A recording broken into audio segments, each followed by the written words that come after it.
Welcome to our Pokemon Center. We heal your Pokemon back to perfect health. Hi there friends! So today I'm going to be showing you how I made this Nurse Joy costume. Everything is made from Bedsheets, which is really exciting. You know, I love reusing things and I love recycling, and I really like the way that this came out. I put my own little personal flair on everything, so it was really exciting. I decided a few days ago that I really wanted to make this costume, and 2 days later this sort of kind of happened. So I don't have this attached to my head right now, so it's gonna fly everywhere. So yeah, let's just go ahead and jump right into the tutorial, and hopefully it's a little helpful. I'm not the best at sewing. Sewing is very technical. Sanding foam is not. So I currently don't have any patterning paper that's big enough to create a big pattern, so I just taped together a bunch of my armor making patterning paper stuff, so it works. So I started patterning the circle skirt. I used Kim Dave's circle skirt tutorial video for help. I've never actually sewn a circle skirt before. I also quickly subscribed because she's amazing and makes wonderful, easy to learn tutorials on making some clothes. First, you need to do some math. My waist fluctuates a lot, but it's generally about 25 inches, so I take that number and divide it by 6.28, which is about 3.9, so that will be the radius plus the length of about 18 inches, which I do end up shortening, and that will be the length of the skirt. I measured all of that out from the corner in a circle and connected all the dots. Also, like, I do shorten it quite a bit. I just always lengthen the skirts because it's easier to go shorter than it is to add more fabric. So you can't see the pencil markings, but after connecting all the lines, I cut it out. Next, I unfold my little donut and mark how long I need to make the opening for the zipper, and then I cut that out. After that, I opened up the skirt pattern, tried it on to make sure that the opening is big enough, and I placed it onto my fabric. I should have laid a decoy fabric down because of the bean. And then I pinned the pattern to the fabric and I cut it out. I folded it back up again to cut out the middle. So now that the skirt is cut out, I hem the waistline and I also hem the zipper opening.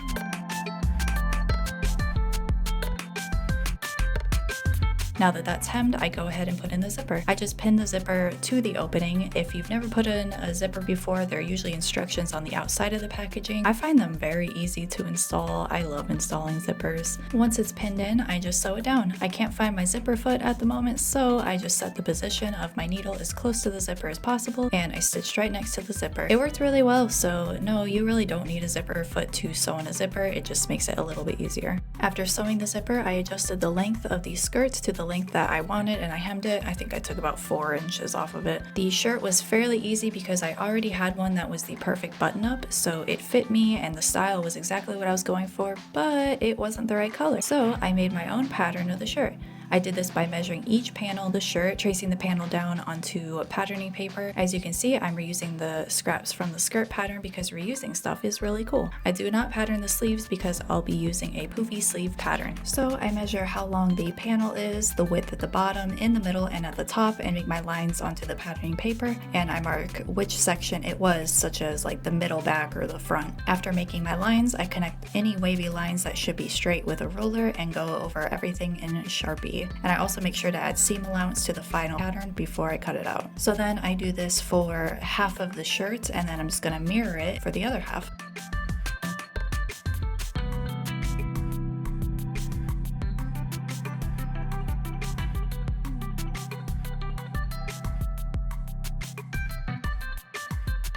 After that, I slap the patterns onto some doubled up fabric. After cutting it out, I start to pin the sections together.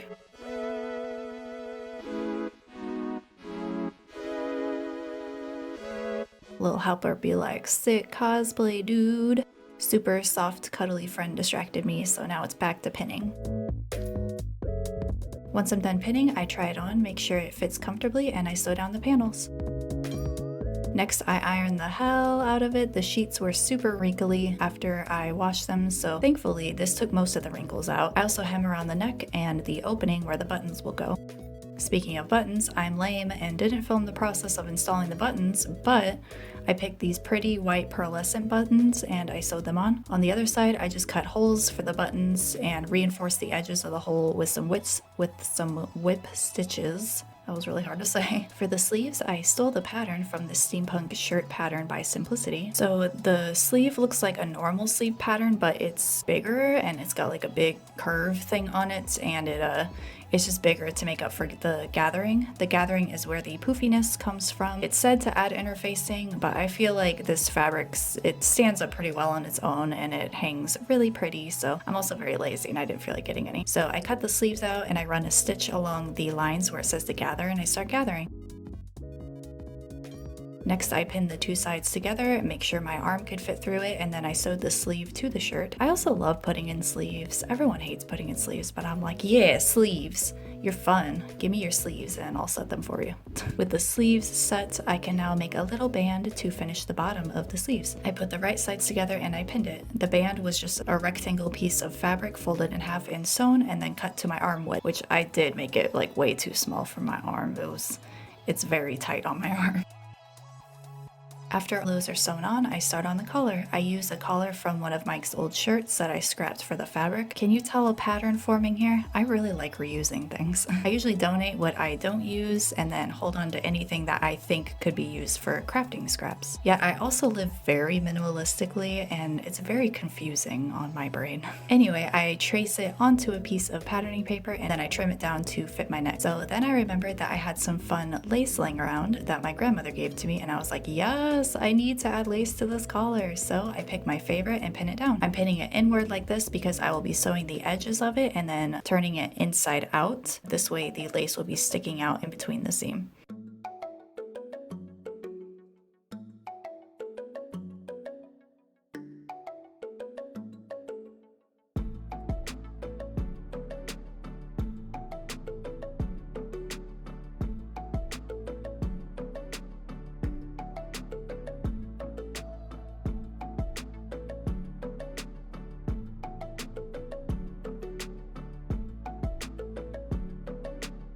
Then I iron it flat. Then I pinned the collar to the inside of the shirt so that I can flip it out and cover the seam. Ignore what I'm doing here. I didn't realize until I pinned it that I was sewing it to the wrong side. For the apron, I hold the fabric up to the shirt to see where exactly I want the apron to start. She has it up pretty high, so I start about 2 buttons down. I make a pattern for the top part of the apron. It's essentially a large square that kind of tapers out a little bit. So I put that onto the fabric and I cut it out.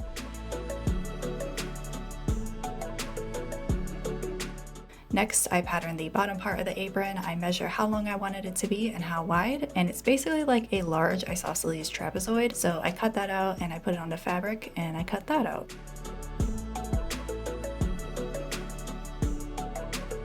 I then pin the top of the apron to the skirt part of the apron and I stitch it together. Then all the edges get folded over and stitched to make a nice hem. Next, I cut a long 4-inch piece of fabric which will go around my waist and essentially tie the apron on me, except I'm not actually tying it. I'm using a button and I will be making a fake bow to make it look like it's tied. And these are the straps. They were hemmed and attached on the sides of the top part of the apron and crossed in the back.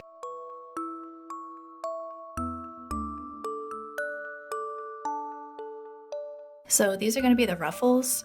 I typed fuffles in my script. These are going to be the fuffles, just a piece of fabric folded over and sewn together. I didn't want a raw edge facing out for the ruffles, so that's why I did the folding and the sewing and the things so that it's got a nice edge on it basically. I gathered them by sewing a loose stitch on the bottom of the fabric and pulling it tight until it ruffled enough to look all cute and ruffly, yet still long enough to reach from the front of the apron to the back, right where the straps cross. It came out super perfect and it looks like little wings.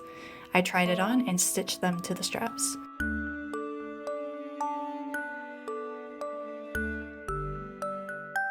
So for the bow, I cut a super long strip of fabric, folded it over, and stitched it closed and turned it inside out. To make a bow, you just cross the legs over each other, make sure the shoulders of the bow are even and that the legs are even. Next, you run a stitch up the middle of the legs and the back of the bow. When pulled taut, it compresses the middle of it and it makes a super cute bow shape. So then I just wrap the thread around the middle a few times and then I sew it down to keep it shaped.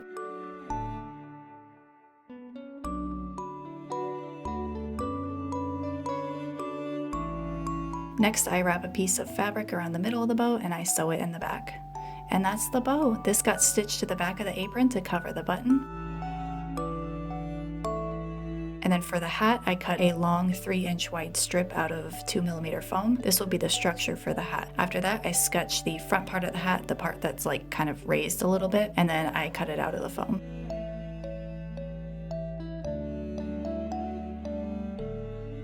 Next, I glue fabric to all the foam pieces.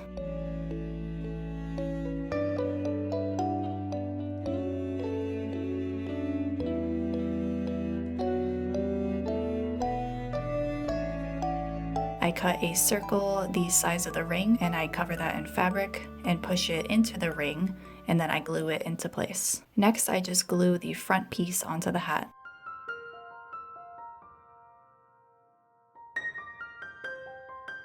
After that, I sketch a cross onto some grid paper to make a template, trace around it in the center point of the hat, and paint on the cross with some red acrylic paint. I have a really bad habit of pulling whatever I'm working on super close to me, so I'm sorry, but just imagine painting a red cross, and that's basically what I'm doing. I'm using a square flat brush so that the sides are nice and sharp.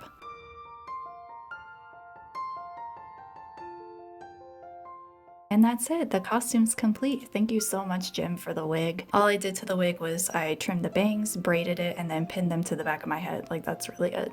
Also, from December 1st until December 35th, or... Why do I keep saying 35th? That's not a real day. From December 1st until December 31st, or until all the stickers run out, you can head over to my Patreon and get a sticker for joining the $5 and up tier. Thank you so much to my patrons: Adam Hunt, Anime Crush, Blue Panda, Brian, Catastrophe Kitten, David Rosenbaum, Eric, Helvigan, Jim W, Kalika Kaiser, Logan Don Carlos, Malice Murden, Nathan M, Ninja Ruki, Nanaman, Robert Gallardo, Sakura, and Valdemir. Thank you guys so much. Have a super awesome rest of the day, and I will see you guys next week. Bye. Thank you. Your Pokemon are fighting fit. We hope to see you again.